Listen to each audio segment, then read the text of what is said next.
Good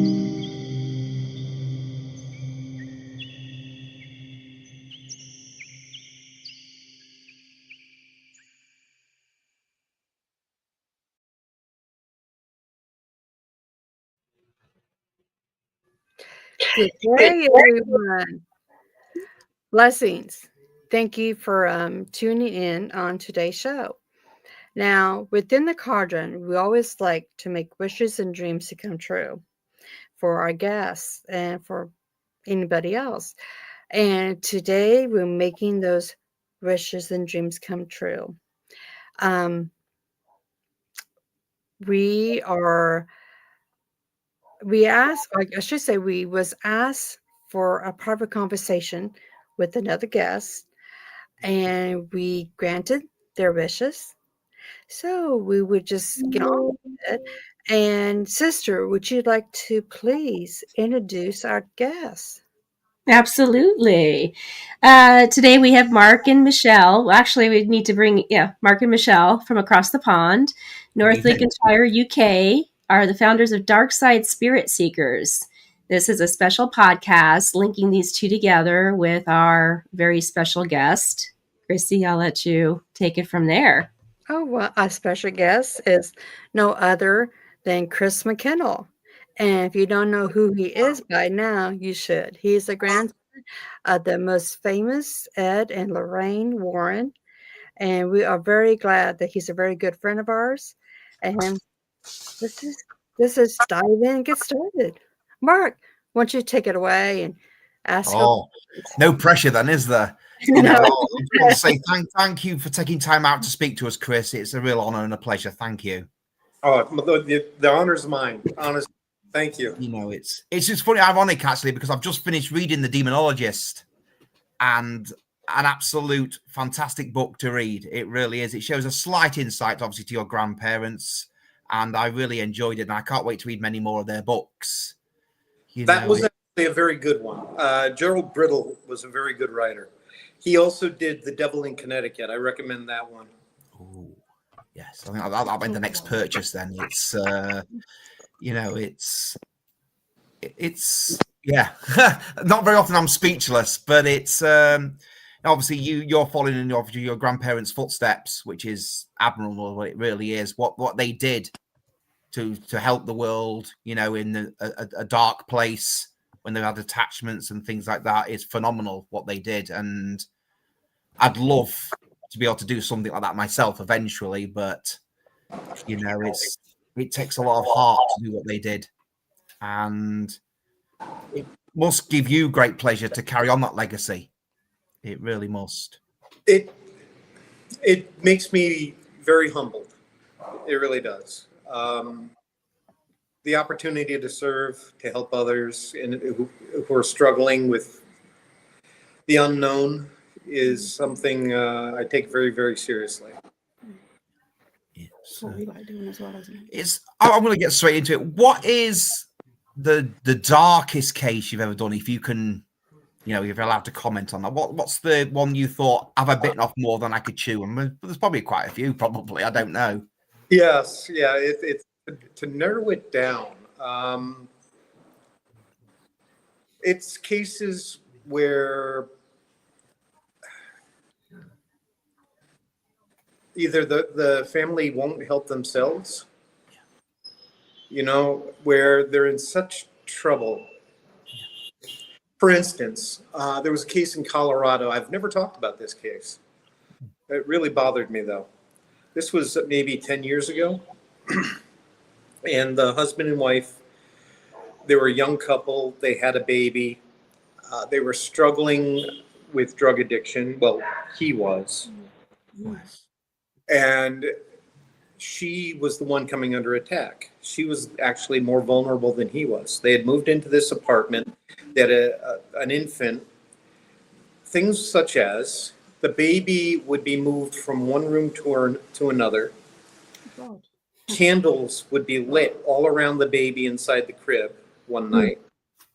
Wow. Another night, the woman was taking a bath, and all of a sudden something pulled her hair from behind and pulled her under the water. And she almost drowned. Uh, the heartbreaking part was we could have done so much to help, but he would not go get help for himself.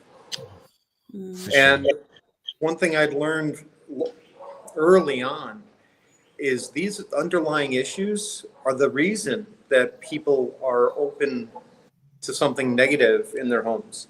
You can have, a dozen different families in the same apartment and never have anything happen. Like, for instance, Amityville. Yeah. There is stuff that still happens there, but it's a very low level. You just get that wrong family in there, like George and Kathy Lutz. They had a lot of problems going into that house. And they already had interpersonal problems with the kids and with themselves. And George was a bit of a disturbed man. It was a perfect storm after what had taken place there with the murders, with Ron DeFeo and the family. So I think those kinds of cases are the ones that impact me the most. But maybe the darkest is the one I always go back to, and that's Maurice Theriault. He would be Frenchie from the movie The Nun, or the Nun movies. The Nun is not real, by the way. It doesn't exist. Don't worry, anyone. But Frenchie was a real man. Maurice was a real man. And I worked on that case when I was 20 years old.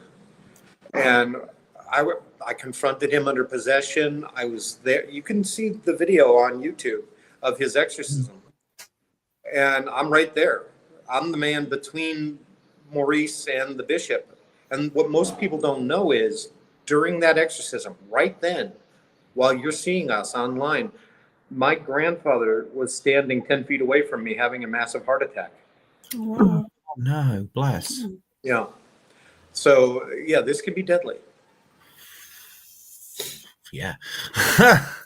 It's quite scary, isn't it? It's like learning how to you work with electricity. It can be deadly. It doesn't have to be deadly. No. It's more often misunderstood. Most of the time, you don't deal with these kinds of cases. Most of the time, you're dealing with such simple, nice things like grandma came to visit and everybody thinks it's the devil. It's like, nope, sorry. You're all good. Don't worry. This is the problem, it's because obviously we do public events as well. And we always get asked, all the questions that the public always ask, can certain things, can they do this? Can the head tilt go 360 degrees like in The Exorcist? I said, this is Hollywood. It's not quite like that. Not that I want that to happen, but I'd love to see a chair fly, 20 foot across the floor. I'd love to see it, but it's movies. The great movies. I love my horror films, and I love the Conjuring films. They're fantastic films, but they're not. And I say to everyone, they're not real. The TV programs aren't real. They're it's all entertainment, and as much as we love them, we are there to educate as well as entertain and possibly scare people. It's in a good way, of course. Yeah, well, that's part of your career path. I understand that. If they're coming there for a ghost tour, you better give them a good fright. Oh yeah, exactly. We were giving too many refunds, but we don't make a lot of money from the paranormal. We never will. We give it back to to society or whatever. It's we do get asked to do house investigations on occasions as well, which we're very humbled to do. We're not exorcists or demonologists or anything like that. We just go and give our interpretation of what we think it is. And if it's anything really severe or negative, then we say, well, we'll reach out to these people. They will help you. We're not foolish enough to go and deal with demonic entities ourselves, because, that's for people like yourself that's, experiencing those things. It's what is obviously, I know it's a question that probably everybody asks you. What is your take on your grandparents' house and the way it's gone about? If you don't want to answer, that's absolutely fine. No. I've been very public about it. It breaks my heart. Yeah. This shouldn't be a tourist attraction. I had hoped it would stay in the family and be passed down from one generation to the next, but obviously they didn't feel the same way. When they started doing the museum tours, I was appalled. I mean, I didn't mind them talking about themselves as though they were experts. They were just entertainers. Yes. And I'm okay with that until they started exposing people to danger, because my grandparents and I have spent our lives protecting people from these things. I have things in that museum from my cases. I don't want people touching them or confronting them or doing anything that could possibly hurt them. I still very clearly remember being 13 or 14 years old, walking to the museum for maybe the second time in my life. And the first time I was 3 and I was locked in. Yeah, so they didn't let me in again. I know it's not funny, but it sounds funny. But yeah, no. But when I was like 13 or 14, my grandfather said, "Do not touch anything. Do not challenge anything. Do not try to communicate with anything. If you touch anything, you let me know immediately." And now what are they doing? They're allowing TikTokers and stuff to go in and try to communicate, and it goes to show that these folks have no idea what they're dealing with. This is a toxic waste dump of a place when it comes to paranormal energy. There's nothing healthy there. No, it's horrible to see, and when they're going on the road shows that they do with Annabelle and everything like that. I'm thinking, like you say, it's not for the public. It's not a sideshow or anything like that, and it's dangerous, and it's also wrong I think it's wrong to parade the spirits that way as well. Whatever's attached to her, it's just wrong. They're not circus animals. That's what we always try and say.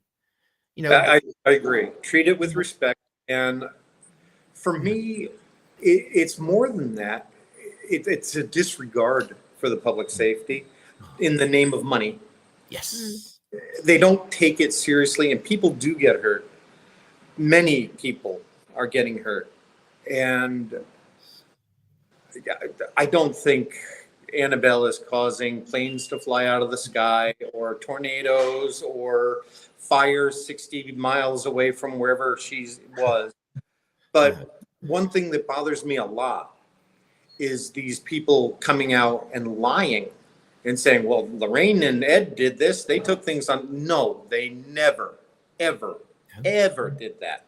Tony Spera was the first person to take Annabelle out of the box. My grandfather painted a sign on the friggin' box saying positively do not open. It's very simple. It's not rocket science. I'm not trying to start an online fight. I'm not trying to challenge anyone. My ethical duty is to warn the public, stay away from this stuff, please. I've seen quite a few videos on YouTube of Tony, them taking Annabelle out the case and this, that, and the other. I'm thinking, fair enough. I might not be as experienced, but I think that's just a bad idea. Whatever you believe to be with Annabelle, you believe it or you don't. It is a dangerous thing. And Dan Rivera is the man that died. Oh yes, he was the handler of Annabelle. He's the one Tony made take Annabelle out of the box. And Dan gave an interview to Ghost City Tours podcast. Yeah. You can hear Dan telling the story of the first time he did it, he didn't know what he was doing. And he was driving home afterward. He got to a 4-way intersection and cars from all the other 3 directions slammed into his car. Now that doesn't happen normally. I've never heard of a 4-way collision like that. And now they're saying Annabelle had nothing to do with it. It's like, I don't know. I can't say for sure one way or the other. But as I said earlier, my grandfather had a heart attack during an exorcism. I've been thrown across the room. I've had the gas turn on my stove 3 nights in a row because I was about to work on a case. I've had so many things happen. I know how dangerous this is. So to turn this into a sideshow just infuriates me, to be honest. You know, and I assume that obviously grandparents will be turning in their grave to realize what they're actually doing, and like saying the sake of money. Well, my grandmother's pretty vocal even today. She's not hiding her displeasure. Let me tell you, she had Alzheimer at the end of her life, and she's made it. I think her quest has been to make up for lost time. Because she's everywhere. She appears to so many people, including me. She's with me often. Yeah. Good. You know, she was an absolutely remarkable lady. She really was, and as far as I'm concerned, the first and only lady of the paranormal. You know, she's a legend, as was your grandfather. You know, what he did. You know, it's. I remember we watched the other week. Is it Sally James Raphael, the TV show on that one? God, yes. When I saw your grandfather, he lost it. He really did. I thought my grandfather wasn't good at that. He did not like to be challenged, and he could. Oh yeah, he could get bad. Wow. God, I thought, and you know, and I would want to get on his bad side, you know. It's, but it was. We just watched it, didn't we? It was just fascinating to watch, but you know, and it's awful the way they're ousted as, you know, frauds and people like that. And that's, you know, I've often had many arguments, and I shouldn't do, with people saying, you know, you don't know these people. You know, it's you just read what the media wants you to read. You know, and. You know, what they did. Human. They were human. They were constantly learning. You know, like The Demonologist. It was written in what, 77, I believe, 78. Wow. So it wasn't. It was a snapshot in time. It wasn't where they were at the end of their lives.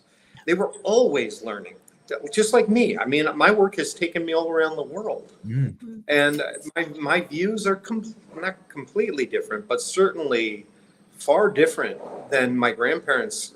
Especially where they started. When they started, all they believed in were ghosts.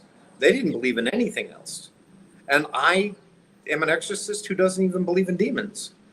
At least not the kind that people think of as demons today.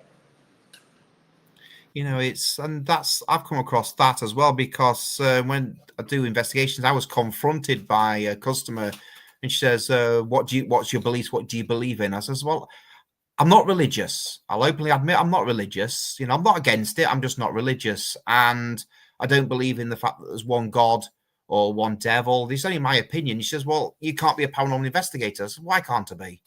Just because I don't believe in a certain thing. I don't believe in all the cryptids, you know, but it doesn't stop me from wanting to know more. Because I love the cryptids. You know, I absolutely love them, whether they're real or whether they're not.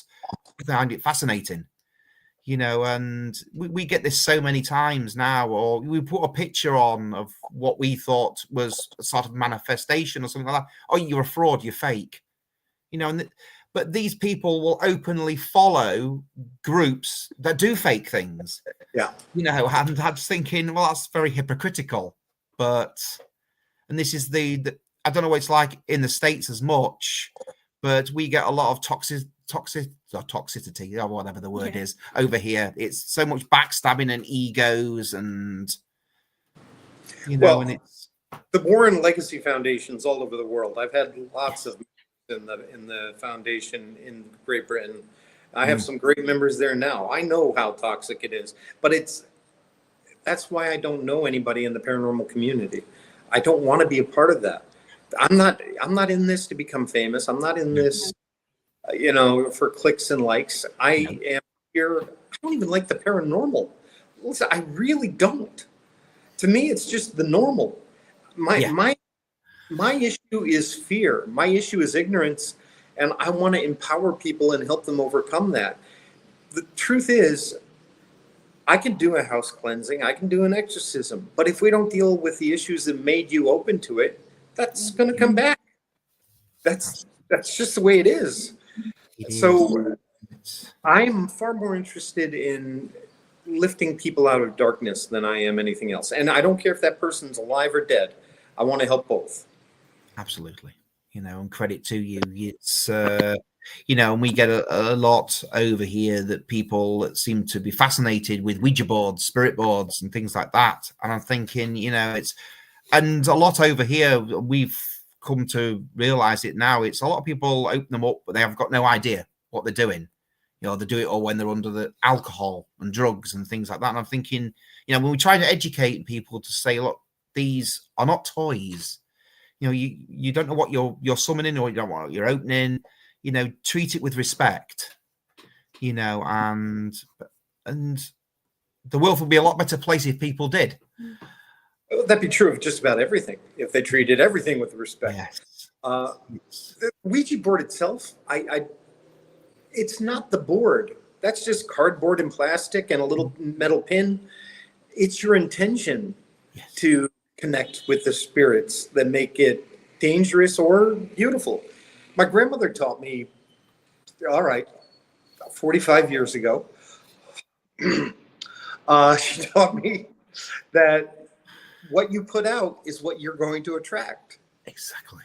If you're putting out negative energy, if you're a kid who's got jangly nerves and all excited and afraid and maybe in first throes of love and it's terrible and it's the end of the world, not the best time to be trying to communicate with spirits. You're going to manifest something negative, And when you become afraid, you change the manifestation as well. You talked about cryptids a minute ago. I don't believe that there are hundreds of thousands of different magical creatures running around the universe or the world, and we don't see them for the most part. Having said that, I know for a fact that these things can manifest. I've been on cases where they do. That tells me it's all about our perception and our power to manifest our fears into something tangible, something real. Like a poltergeist. I mean, poltergeists are real. It's not in your head. You get thrown across the room. That didn't happen just inside your head. You really did bounce off the wall. Wow. So these things have a real substance to them in a way, an energy to them. But they are still manifestations of us. Yes. I've read that quite a bit in the book as well. It's like I said, that book, it's only 300 pages long, but I've learned so much reading that book over this past few weeks than I've ever done in the eight years I've done the paranormal. It's so fascinating. And because obviously we had to deal with an attachment to my son on a public event earlier on this year, and it's one time that I've actually been scared in my life. I don't fear a lot being former military, so I don't tend to fear a lot. But this, when he had an attachment, it scared the bejeebus out of me. It really did. And I said to Michelle, I need to learn more about the dark side, so that maybe not necessarily prevent it from happening again, but so I can learn more, so I'm more knowledgeable and understood about what can go wrong. And I don't want to be able to perform exorcisms. That's not for me. That's for more professional people, but I want to learn more. So that's why I read The Demonologist. I never wanted to perform an exorcism. That was not on my bingo card. No. It was an emergency. And then I've been doing this now 44 years. And I've been involved in 12 possession cases total in all of those years. It is so rare. There are other things like people who are wide open mediums and they're channeling spirits without any control. I don't consider that an actual traditional possession. One could argue that they are. You're still being taken over by a spirit. But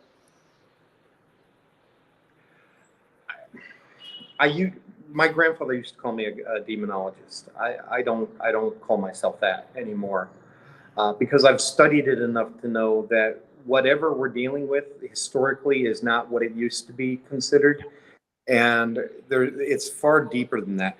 If you really want to get into this work, if you really want to serve people, learn about psychology, therapeutic techniques, learn about quantum physics, cultural anthropology, learn about consciousness studies and the different studies on perception.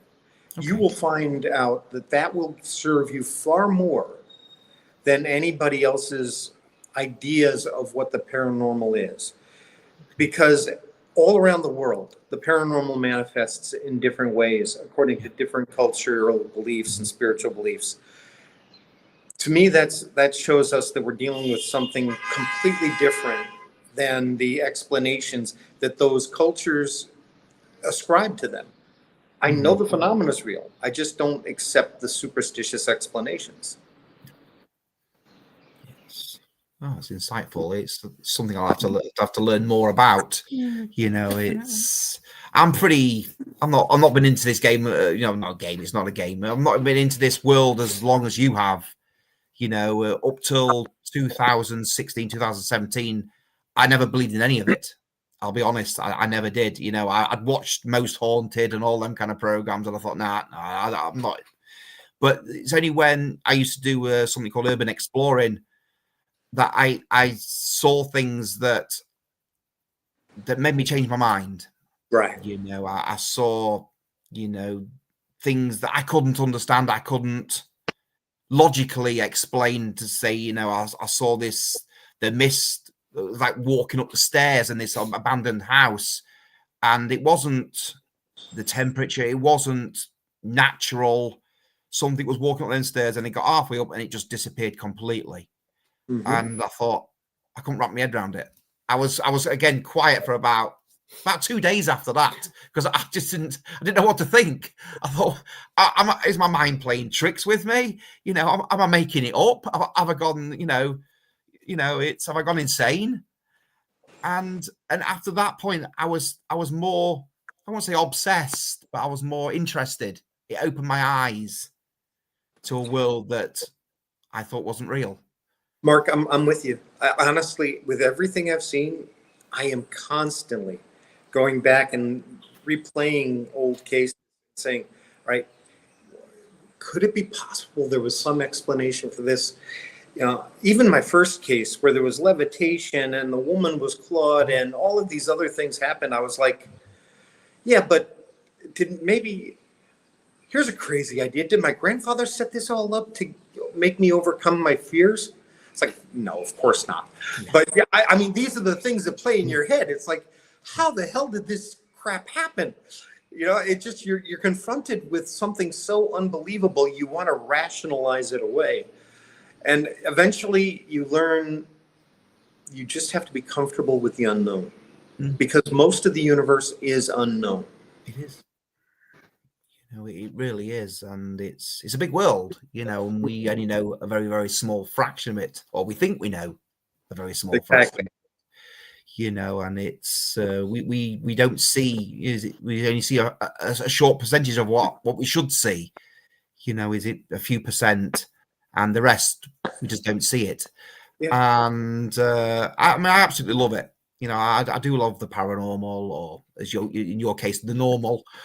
And it's I've lost my train of thought now. Sorry, I do apologize. No, I go off on tangents. I'm throwing you off. I apologize. No, you're not. Absolutely not. It's an insight talking to you. And I'm grateful for it. I've got a lot to learn. So do I. I'm a student. There are no experts in this field.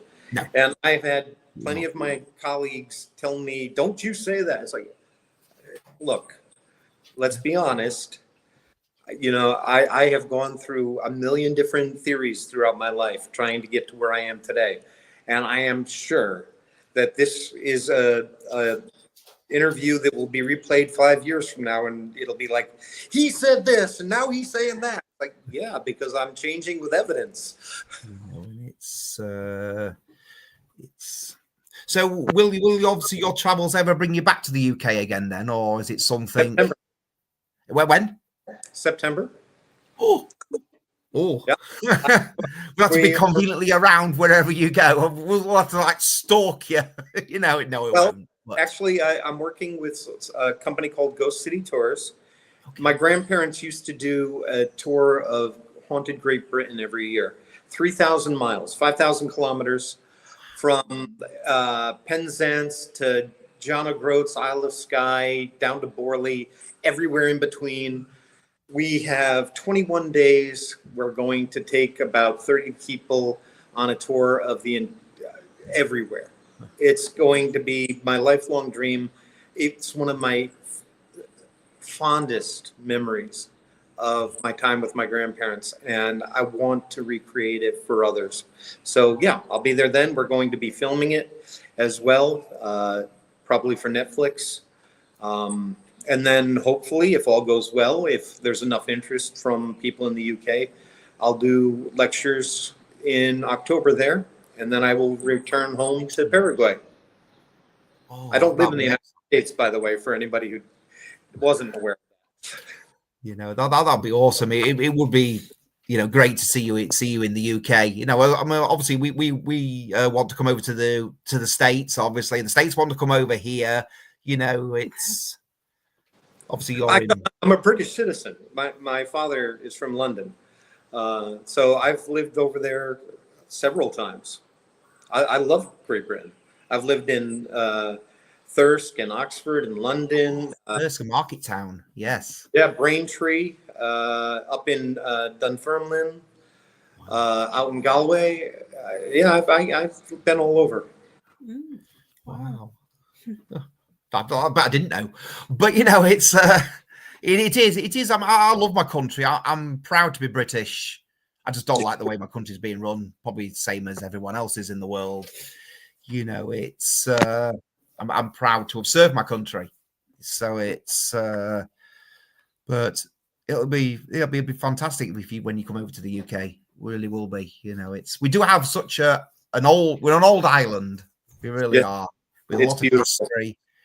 And you know, I didn't realize we had more history than you. You know, it's well, it's not more in America. I mean, sorry, I keep thinking everyone's in America, but it's it'll be fantastic. I'll keep a lookout for that. Then it'll be very insightful. But if you could do lectures, I'd definitely come to it. That's without a doubt. I don't care where it is in the country. I'll come to it. Well. After we're done on the interview, we'll talk, and I'll give you a contact there, and perhaps you can help him set something up in your area. I'd love to do it. Absolutely. You know, it's that would be a complete honor. It really would be. You know, and I say that from my heart. I don't say it lightly. I love teaching. You know, sharing what I've learned and what I think I know. But it's about, for me, it's about, and I said it earlier, it's about empowering people. Yes. Helping them to overcome their fears. Because the truth is, 9 times out of 10, the paranormal is beautiful, not deadly. Absolutely. And that mist you saw on the stairs, you know, it wasn't something evil. It was either somebody who's stuck in a moment and could use some help, or maybe it was a residual haunting. It could have been, but it doesn't sound evil. Not sure what that echo is. Not our end, I don't think, but you never know. It was fascinating. You know, unfortunately, I can't go back to that house anymore to do even an investigation or anything because it's sealed up now.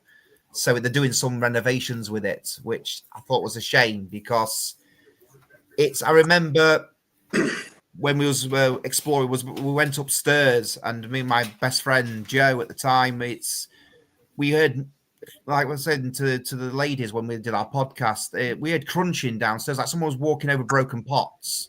Mm-hmm. And I said to my friend, "Did you hear that?" He said, "Yes." I said, "Well, let's go down and see what it is, because it could be children, as we get a lot of them in abandoned buildings. It could be explorers, or it could be the police." You know, and went downstairs, absolutely nothing. There was nothing. I thought, oh, am I hearing things? You know, it's because I still didn't believe at this point. And then when we went to go back up the stairs, on the bottom spindle of the stairs was an old perfume bottle. It looked fresh. So obviously, I've been there for a while, and in front of it, a black and white photograph which I, about a month down the line, found out it was the grandmother of the person that owned the house. Wow. And that was not up there when I first went up. That's amazing, actually. And that was the pinnacle. And I said, yeah, that wasn't there when we went up them stairs, and we didn't put it up there. We wouldn't know where to find the picture. And it looked like it was all pristine as well. And I can't explain that. You know, now, you said they're doing renovations.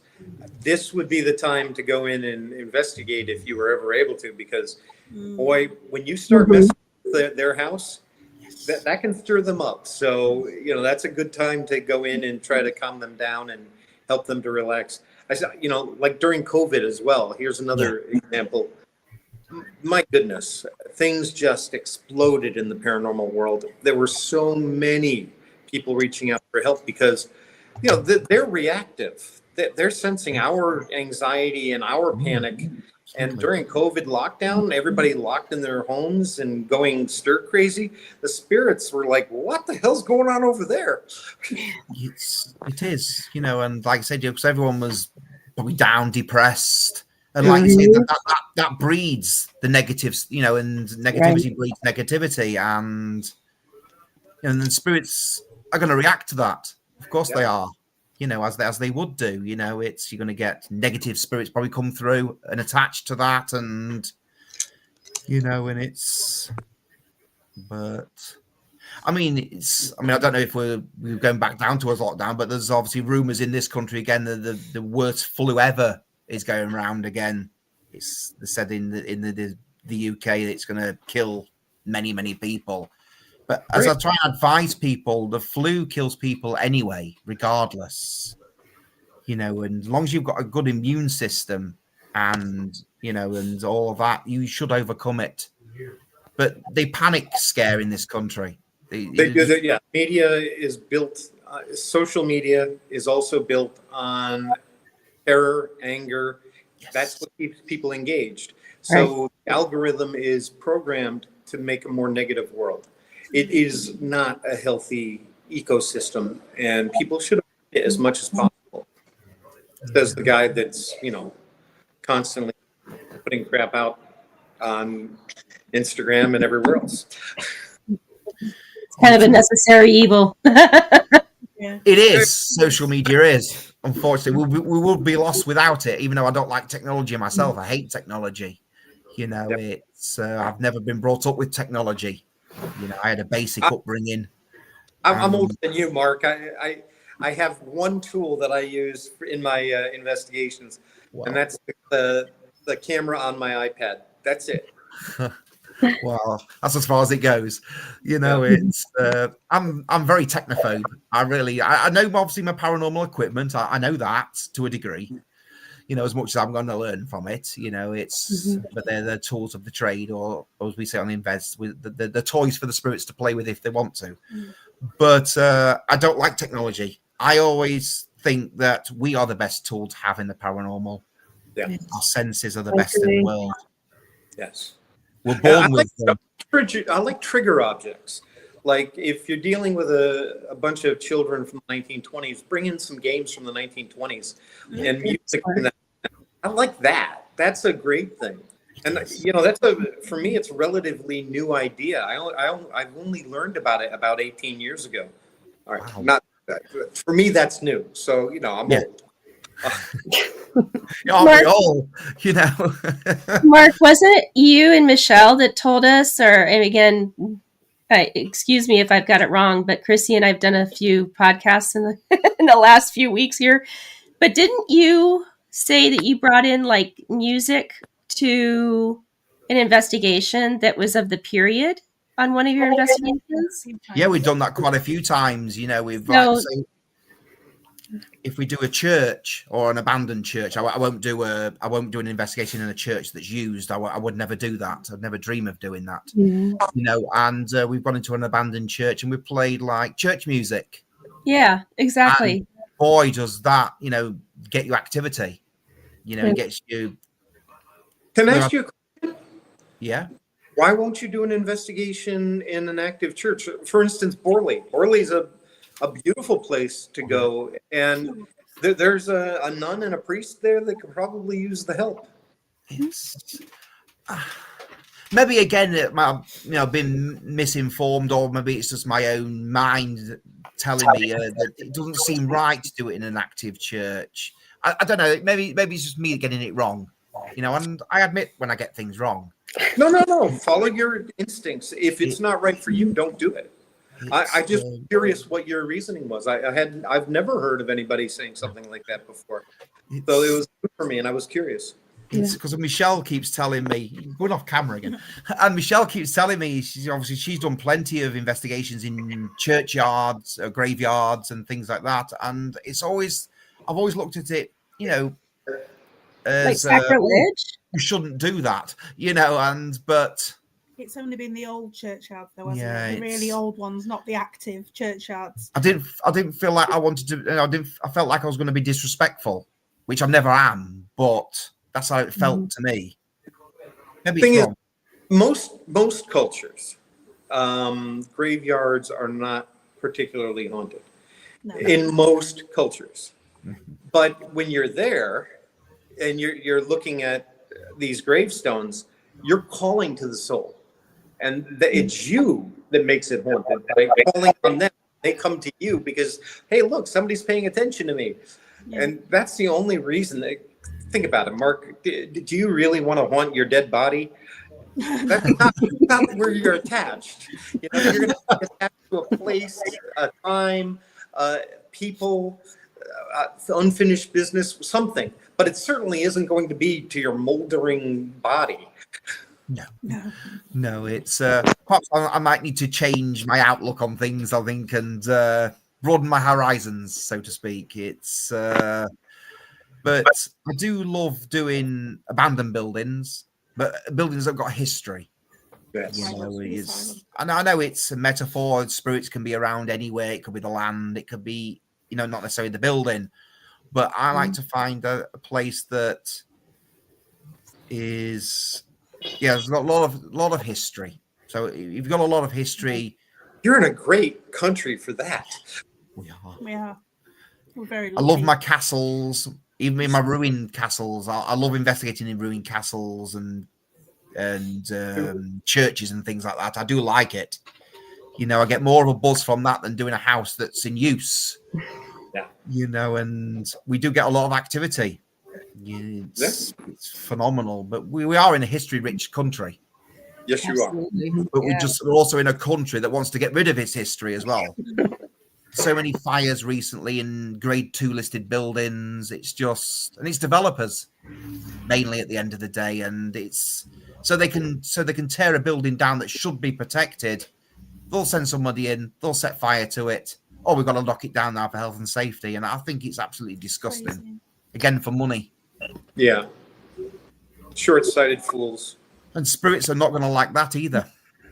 Of course they're not. There's a question that I know Medium Red and I always ask everybody, that because we have been doing pretty strong on the paranormal guests. So I'm going to have Medium Red to tell or ask you a question, Chris. So, Chris, we're just very curious about, what your thought process is on the Conjuring house and the push to purchase the house, and with Jason Hawes, etc. What your viewpoints are on that, as well as, like you were saying, about your grandmother's house. So curious about that one. Well, actually, Jason reached out to me and he called me. I didn't even know the man. I didn't even know who he was, to be quite honest. But I looked him up and I was like, all right, if you're the real person, let's have a phone call. And so he gave me a call, and he explained to me that Andrea Perrin wanted him to purchase the home to protect it. Yes. It wasn't something he particularly wanted to do himself. I can respect that. Yes. I don't think he owns it, as far as I understand. Somebody else seems to have gotten a hold of it, and it's Correct. going to be continuing in the same paranormal tourism vein that it was before. That case was never properly solved. I thought it was, and you'll see old videos where I've said, leave things alone once they've been solved. But my grandparents never talked about that case. I never knew a thing about it until the first movie came out. And by then, my grandmother, her Alzheimer's wasn't that great, and I couldn't get a lot of details. And I didn't. But I don't know. I wish we could preserve places without having people go in there and try to stir things up. Yes. Because you all know that there are an awful lot of broken and disturbed people who are very lost, and they look to the paranormal for answers. They look to the paranormal to empower themselves in a way that makes them feel like they're greater because they don't feel that great. And then they go into these places, and the energy they're bringing into them is healthy. It's why I have a problem with people going into the museum, which it should never have been called a museum. It was never open to the public. I don't care what you hear online. My grandparents' place was to protect people from those things. Yes. Maybe 5 people a month went in there in groups of 1 or 2. And that was it. It was just someplace, here, let me show you, let me teach you, now get out. Do not touch. And that's how it should be. These are very dangerous objects, as we know, or they've got dangerous attachments to them. And why would you parade it like a circus? It's... I know. I've asked me a question that I already know the answer to. But... I do hope that Jason does get the Conjuring house. I really do, because he's a great guy. He's not going to do it for the money. Well, not the way it's portrayed at the minute. Yeah, he certainly doesn't need to. Right. He's very well off. He doesn't have any issues in that way. He wanted to do this as a public thing and have the money come through that, so that anybody who wanted to visit properly and respectfully could afford to go there, unlike what they're doing in my grandparents' home, where they're charging $2,000 at the beginning of the week and $2,500 at the end of the week. Wow. And if you want to investigate in the museum, you have to use their equipment. You have to pay them to review the footage that you've taken. It's a scam. Yeah, I definitely agree. I mean, Jason, last I heard, he is still in the process of running to get the Conjuring house. So I'm hope he does, because he has my vote. I mean, he got me when Andrea sent out that plead video, and it's like, that really warmed my heart, knowing that one of the siblings of the house wanted somebody like Jason to do it. So it's like, I can the trust factor that she has for him. Yeah, very much. Yeah, well, we're all rooting for volumes. Yeah, and with your grandmother's house, I'm kind of dead set against what they're doing right now, and sometimes I have a big mouth and want to say things I shouldn't say. So, but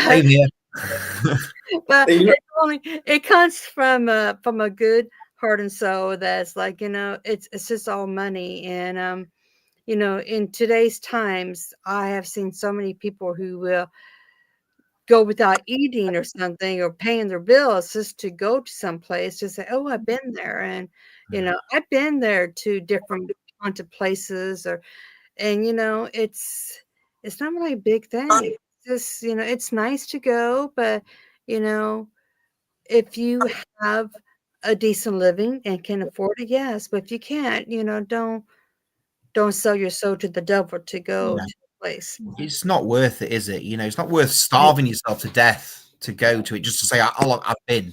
It's just not worth it. It is heartbreaking, because I mean, aren't they renovating the house as well now, or something he was saying? Oh, really? Yeah, they're really. I lived there for the last year and a half of my grandmother's life. I was with her the whole time. That's a shame. I mean, that's my home. I think that we did the kitchen. Yeah, because they post pictures up, didn't they? Oh no! They said, "Oh, this is the best it's ever looked." I said, "No, it's not." I said, "No, it's not. It's worse than what it looked. It looked all right to start with. Leave it as it is." It was That was my beautiful. grandmother's house. I called it my grandmother's house because she designed it. Oh, That kitchen, that was all her. All of that red glass that she had everywhere, Lovely. that she loved red glass. Everything in that should have stayed exactly the way it was. Renovating it. Yeah, Yeah, I think they did the kitchen. I'm pretty sure that's what one of the videos that I watched. it was a flooring as well, weren't it? They showed the pictures of the floor. I think it was as well. The floor.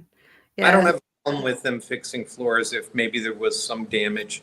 Yeah. I understand that, but I think it was the cabinets too, but I'm not for sure.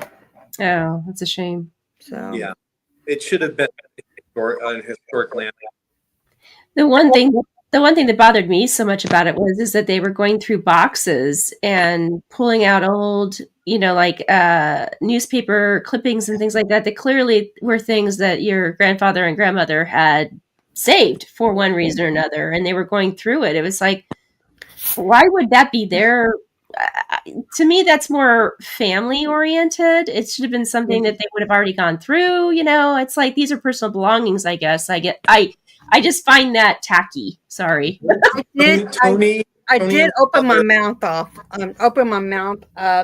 on that, and it kind of caused a little riot, I should say, in the group that I was in, or still am. But I said, I think because I know your mother went through some stuff, but there's other family members like yourself, Right. Maybe you have cousins, aunts, uncles, somebody who wants to look through that stuff too. We're not allowed. My mother and Tony, my grandmother asked us all what we wanted when she died. I just said I wanted the broken cuckoo clock on the wall, one painting that I loved because they painted it together, and the family photos. That's all I wanted. And when she died, all of a sudden, everything was in a trust to Tony and my mother. And that just didn't seem right. There's no will to look at. Because it's in a trust, nobody knows what my grandmother's actual wishes were. And I'm not allowed to have anything, see anything. And Tony even accused me of trying to break into the museum. Oh my God. So, and stealing some painting. He did everything he could to make me look bad to my mother. I'm so sorry. It's awful. It's disgusting. It's inheritance, and inheritance can tear families apart when there's an ego involved. Yeah. My mom knows me. I mean, she wanted to have an executor for her will because I told her, "Look, Mom, when you die, I don't want to have trouble with my sister. Let her have everything. I don't care." She says, "No, that's why I'm having executor. You're going to have half." I was like, "Well, I don't care. I'm not materialistic. I'm sentimental as hell. Of course. I'd like to have a keepsake or something, but I don't need more than that. I live out of a bag. I my own. It's. Are we froze? No, we haven't froze. No, I thought we froze. No, it's. I've watched a lot of stuff on YouTube that Tony's put out himself, and I knew from that when I looked at it, I thought Tony does not like you one bit, and it's more for him. I don't like. I never like to speak ill of people, but I don't like the guy. I really don't like him. I'm not going to attack him. It's every time he attacks me, all I do is I just show who I am, and I'm here to help, and that's it. Exactly. Period. I don't need to. He's causing enough damage to himself. Yeah. I mean, you reap what you sow, don't you? At the end of the day, karma comes around in big ways, and he will get whatever is due to him. But you manifest what you want, just like Chris was saying. Well, you manifest what you put out. Right, what you put Not out. Correct. necessarily what you want, but Yeah. what you put out is what you're going to get back. Yeah. Correct. Is there any last questions you have, Mark? We up to almost an hour. Got 5 minutes left. Oh, take your time if you want. I'm in no hurry. Well, you may not want to say that. We keep you here all night. Yeah, 3 hours later, Yeah. everyone's falling asleep. You know, no, it's just an honor, you know, and the privilege to talk to you, even if it's not about the paranormal. It's just, you know, you're a great guy. You're a humble guy, and you're the kind of people I look up to. All three of you. No, wait. People keep saying that. I am not humble at all. I really am not. I am realistic. Look, there are 7 billion people on a pebble floating in a cosmos with billions and billions and billions of living worlds. Yes. All right. I'm not humble. I'm just realistic. I'm nothing more special in the eyes of God than anyone else. Well, blessings to you, Chris. You are to me. You are to me. Very nice. That's all that matters. You know, it's, Enough. Just let's move on. Well, awkward. well, I know you've been doing a lot of seminars online and everything. You got any new ones coming up? No. I was spending far too much time advertising these and not enough time helping people, and that's where I have to pay my rent, but I'll find another way. That's just not where I need to spend my energy. There are too many people in trouble. I can't afford to spend time making money. That didn't sound. That sounds stupid. The truth. No. Yeah. But it's, you know, it's there are same over here. There's loads of people that want help, you know, with whatever they've got going on in their lives or their house, you know, and that's what we like to do. We like to help as best we can. We're not maybe as knowledgeable, but what we don't know, we'll learn. You know, well, you can always call me if you need help, Tom. That's what I'm here for. I think Michelle reached out to you the other night regards to her attachment, you know, and I sent her some information on how to deal with that, and I'm waiting for her to get back to me and tell me how it's going. We're going to do it, aren't we? We've gone to, because it's draining the life out of her, bless her. I'm not saying the woman's, you know, like everyone else says, demonic or anything like that. She's probably just an upset soul, or you know, a lost soul maybe, you know, but it's causing Michelle a lot of harm now, and I can't have that. Keep in mind too, though, Michelle, honestly, I can't remember. I apologize.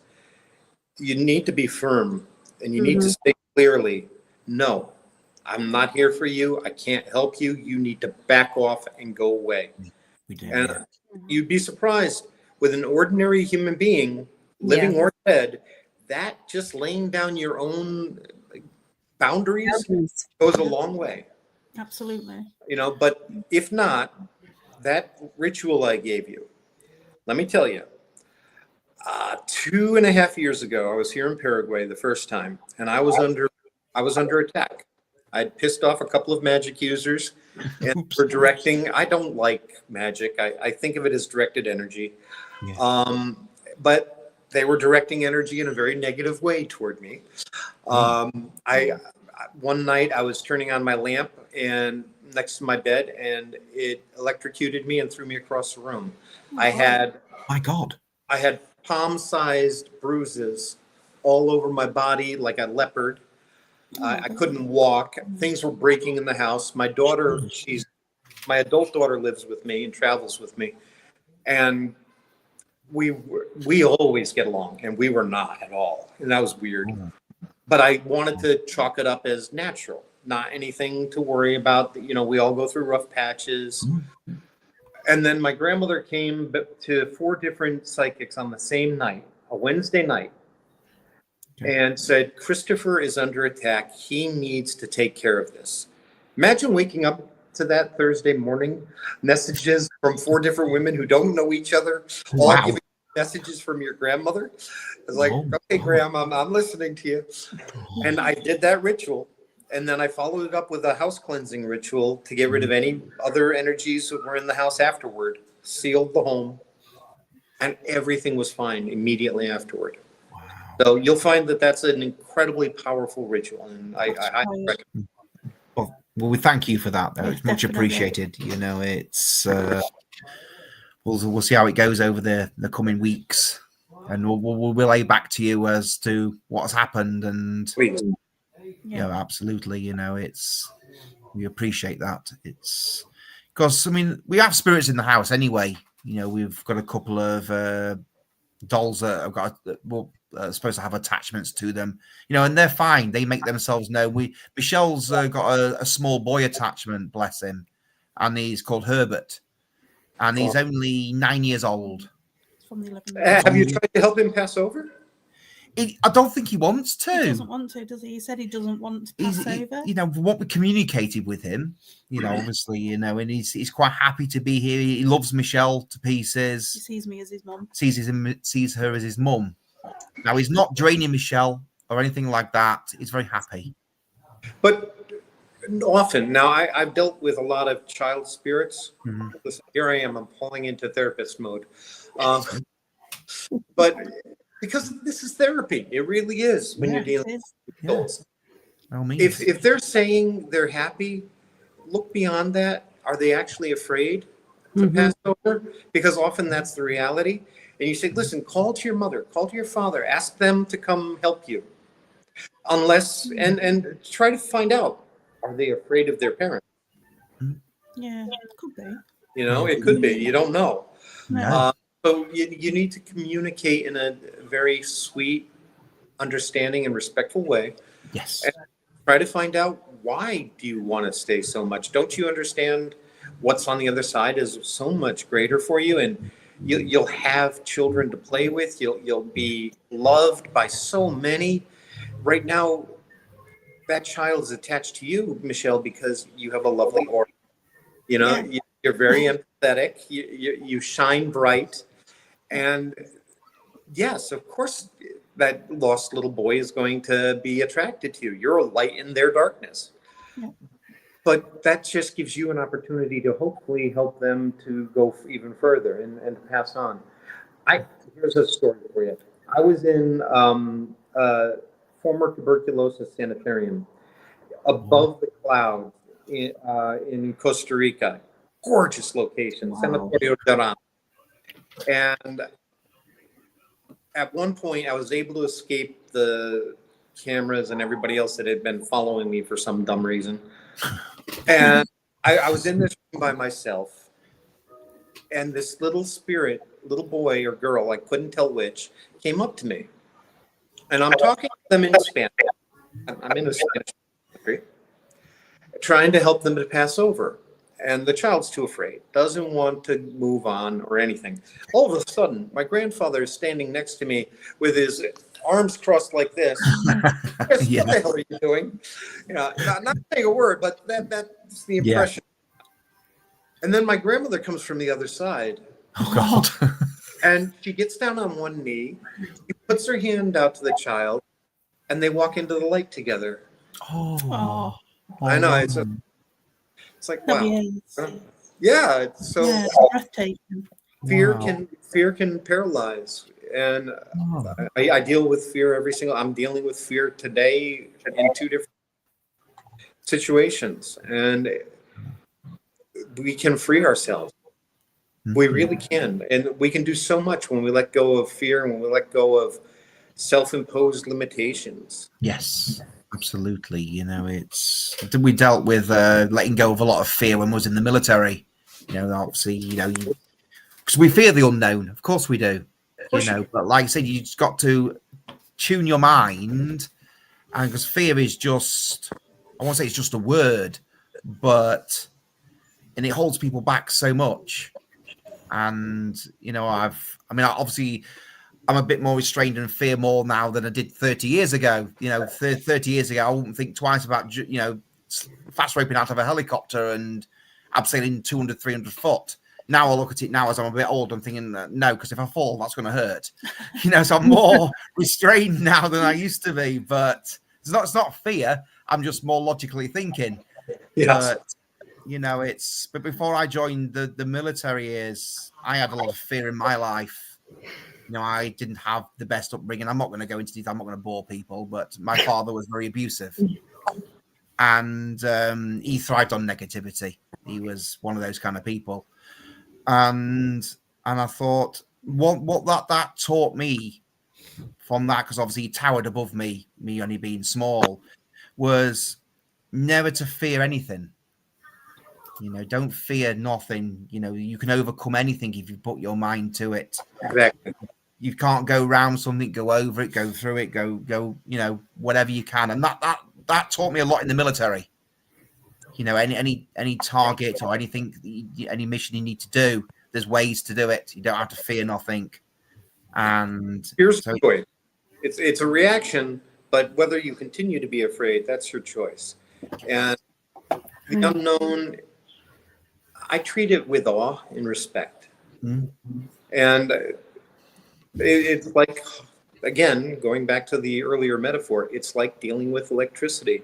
You don't pick up a live wire unless you know how to deal with that live wire. But as long as you at least know to stay away from that live wire, you're okay. You don't have to be afraid of it anymore. No, it's but yes, it's true, isn't it? It's almost like the saying, paralyzation through fear. You get paralyzed by fear. Exactly. Exactly. Yeah, I know. Again, a lot of the guys, when I was serving, even though we're well trained, the military are always well trained. And a couple of friends of mine, one was a Royal Marine, and he actually froze in combat. And I'm thinking, all the training you've had, and you're well trained, and he froze in combat. I mean, luckily he got away with it, but. It's humans, and it adds up. It isn't. It's not that one moment. It's all the moments before it. It's and another one of my friends. He did a tour in Bosnia when the conflict was off in Bosnia, and he was part of the 42 Royal Marines, and he was traumatized that much because he saw women and children burnt alive and things like that. Mm-hmm. And he came home with severe PTSD to the point where he shot himself. And I'm thinking, that's, it's, and that obviously that's not fear. No, but obviously, again, it shows the dark side to what we deal with in the forces. Exactly. We see humans in bad light, so to speak. And we end up with PTSD. I suffer with severe PTSD. I really do. And you don't get no help in this country. There's no help. There's none. You have to do it yourself. And that's what I've done. I came out because I lost my best friend. He was shot and killed on active duty.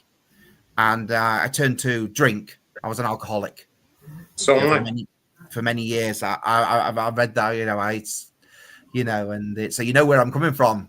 You think it's your best friend. At the end of the day, it gave the answers that I thought I wanted to hear, but it cost me at the time. It cost me my family. It cost me my my ex-wife wasn't very nice anyway, but I lost my daughter through it, and I said, and going through life drinking. I thought the problem's not going. It's not going away. The problem's still there. And it took a trip to the doctors, them showing what my insides looked like or would look like if I carried on drinking. And I said, no, I can't do that to my family. Can't do that to my children. And I stopped drinking. That's what did for me, my son. 20 odd years now. I won't say I'm completely sober. I do have an occasional drink, but I don't rely on it. Well, good for you. I'm happy you're even able to do that. I can't not pick up a drink. I've tried that route where I'm sure I'm good now. No, I don't have that ability. My limit is 0. That's as much as I'm allowed. And we all have different. You know, it's I know now to stop. You know, I don't have any more than one anyway now. You know, I'd rather have a cup of tea. I'm typical English. I like a cup of tea. So it's Have every morning. yeah. In this cup. I cannot function without a cup of tea first thing in the morning. You know, I can function when I've had a cup of tea. I can solve the world, but without a cup of tea, absolutely not. Everything goes to pot. It just goes to pot. Mark, just one thing. Yes. Make sure that you are in the right headspace when you go into a haunting. All right. If you're dealing with anything dark in yourself, that's not the time for you to go. We all have different times where there are times I cannot go into a haunting. You know, not as much anymore. I'm probably one of the happiest people you'll ever meet. But there have been times in my life where I wasn't. And those are the times you pull back. Yes. You know, and they're the things I'm again learning as I go along. You know, I can remember the very first time I saw a shadow figure. You know, it was fascinating. I'd never seen one before. I thought, what's that? It's like a dark mass. It's looking around the corner of this abandoned school that I was in, where I used to live. And it was obviously most people probably choose to run away. I didn't. Stupid enough, I ran towards the spirit, and I probably scared the spirit again. So he probably died twice, poor thing. You know, and I'm having to learn now, rein it back in a little bit. Don't get so excited. You know, I think, chill, Mark, chill. You know. Well, what do you know about black-eyed children? I'm curious. It's one thing we've not learned about, isn't it? No, we've got that. We keep saying we want to go to Cannock Chase. That's notorious for the black-eyed children.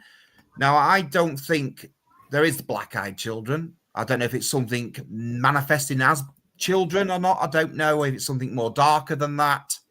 But it's something I want to research more into to be knowledgeable. Well, there's a reason I'm asking you, of course. Okay. All right. Things go in cycles. Yes. So the black-eyed children were a big thing in the 90s and the early 2000s. Okay. You don't hear about them much at all anymore. You know, they've faded from our cultural zeitgeist. Now it's shadow people. And to me, I'm sorry, those are just ghosts that are physically manifesting. They don't have a lot, you know, it's hard to physically manifest. So the best they normally can do is be a shadow. But everybody wants to start calling it something special and different. And it's like, nope, that's what it's always been. You're just, you know, the Slender Man is another one that was created as a creepypasta thing on the internet. And now it shows up in cases because people believe it's real. Or the Dybbuk box. That was created by a guy just to sell this old liquor cabinet, and now it's a real thing. No, it's not. He came out and admitted it was just a story I made up to sell this thing. And that was after Zach Bagans bought it as well. And I thought it couldn't have happened to a better person because I don't like that man at all. You know, and it's just, I thought, because he was saying, oh, it's real. We've got this coming out of it. We've got that coming out of it. And then it come out. It says, oh, no, I made it all up. And I thought, yeah, don't you look like a fool? You know, and it's just, I thought, yeah, could happen to a greater guy. Sorry if anybody likes him. He's going to get shot down in flames now. Entertainer. He's an entertainer. Yeah. I call him the P.T. Barnum of the paranormal. You know, and that's fine. As an entertainer, I don't have a problem with him. My problem is too many people watch that program and think they're learning what to do, and then they do it. And I've had to clean up those messes, and that's a problem for me. There should be a disclaimer. This is just entertainment on their program.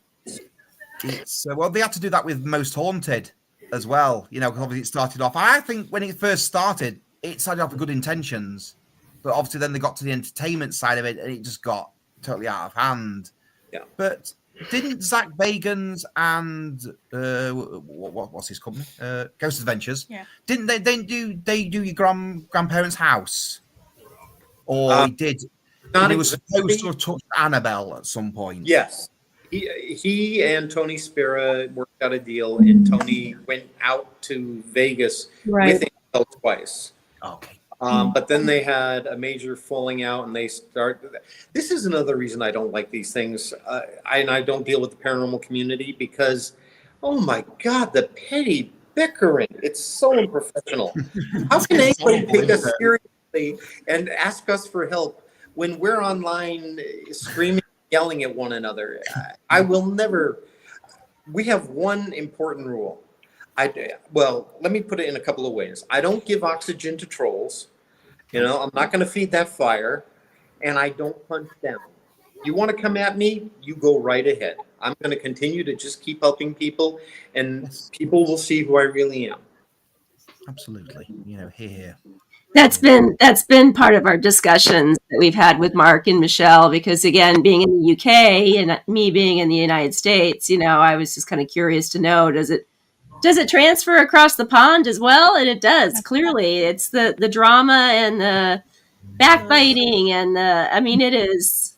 It's human. It's everywhere. Yeah, and it's so disconcerting, and it's so what's the word I'm trying to find? Not frustrating as much, but it is disheartening. It is so disheartening because we are here to help, and we're here to basically learn, like you said. And so it's so disheartening, and it takes the fun out of it. And you know, the fun of learning, the fun of helping, the validation part of it. It's so disheartening on that end. So I really hate that. That's a dog. You got a dog. Oh yeah, I had to keep her going, so I had to put her up on my lap. Mark, she's been there for 10 minutes at least. She's being good. She's a good girl. Her name is Reese's Peanut Butter Cups. She's the perfect blend of chocolate and peanut butter. It's my favorite treat. So We can't I get love that here. dogs. I wish. I love Reese's. You know, I do too. They're my guilty pleasure. But yeah, so she was getting ready to bark, so I picked her up, and she wants to be on the podcast too, apparently. Why not, indeed? You know, I mean, I get on more with dogs than I do with humans anyway. So it's they don't stab you in the back. They don't. That's right. Well, I always say I prefer talking to dead people. Yes, that's what we said the other day when we were doing an investigation.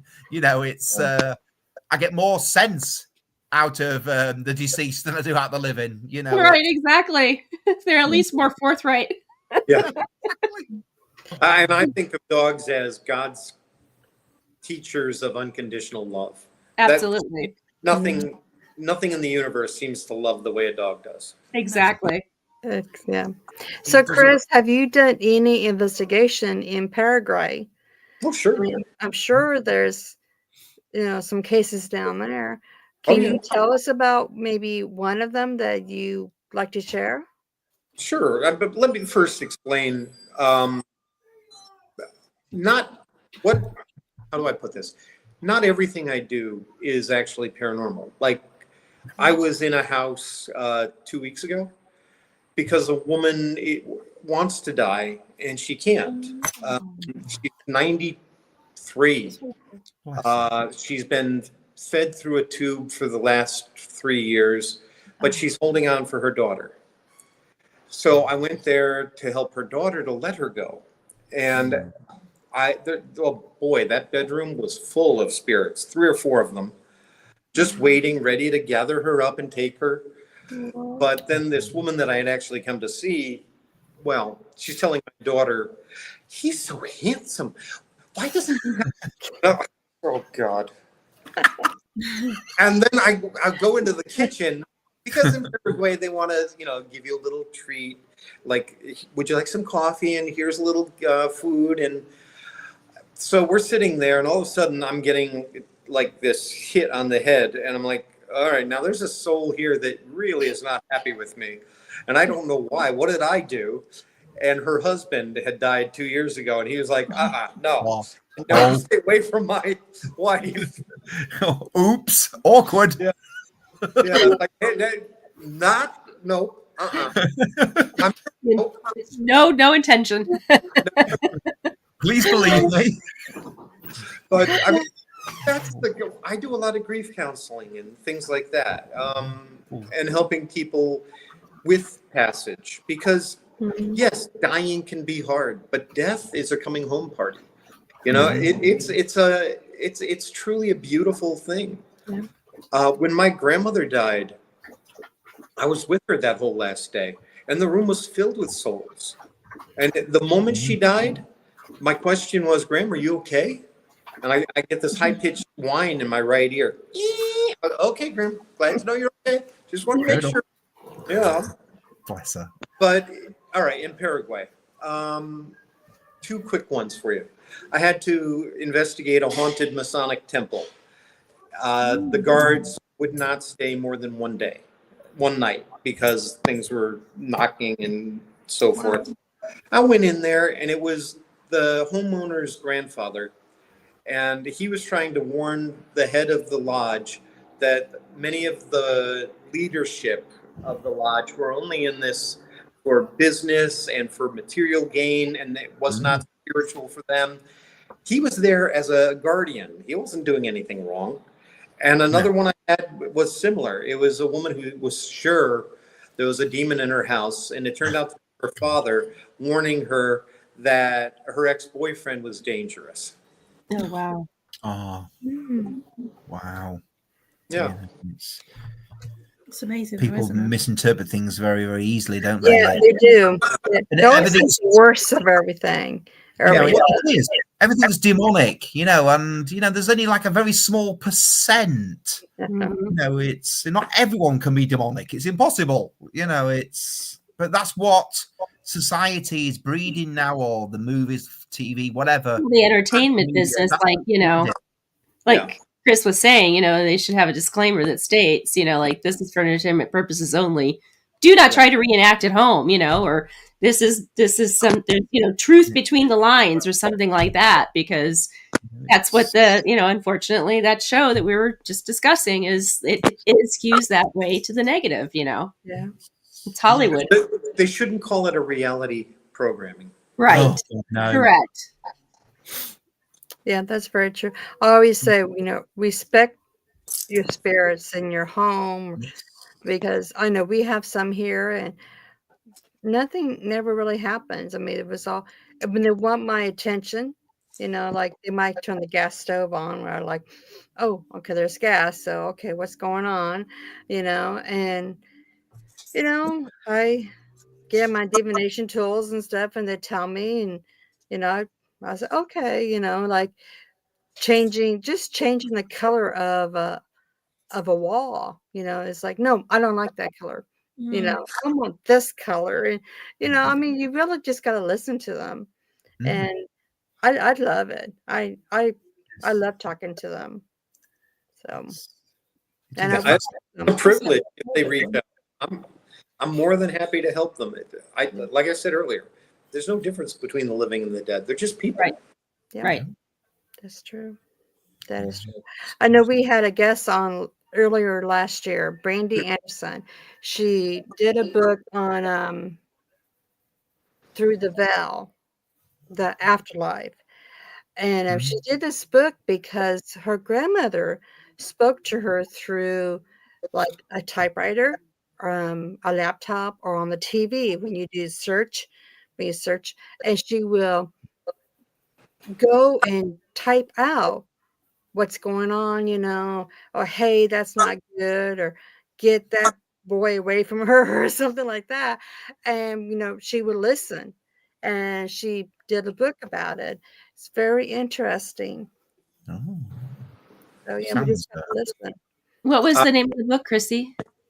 Through the Veil. Through the Veil? Okay. I'm going to read it. I have to check and see. And I apologize. My daughter is showing me the dinner's ready. Oh, that is fine. Oh. We are going to end the show anyway. Thank you so much, Chris, for coming on. Thank you, Chris. It's a pleasure. Thank you. Always a pleasure. You have you got it. our support on everything you do. And bless you always with many blessings. And until next time, my friend. Yeah, thank you so much again for coming on. We appreciate it greatly. Yes. My pleasure. And Mark and Michelle, when I am in Great Britain, not during the tour itself, but if I get to do some lectures, I would love to meet you guys. Definitely. it'd be fantastic. It'd be our pleasure. Thank you. Absolutely. Thank you very much. What you've said has been insightful. It really has. Thank you. So Cheers. to the audience, always subscribe, like, and share out. And go over to warrenlegacy.com and check it out. Join By the the way, foundation. our YouTube channel just reopened. The Warren Files. Oh, So- good. Before we came on here, I was looking Yeah. at some of that. Cool. Well, So jump we're- over there too and subscribe. Please. So, blessings, everybody. You have a good night. Good night. Thank you. Good night, Thank you. everyone. Good Cheers. night. Good night.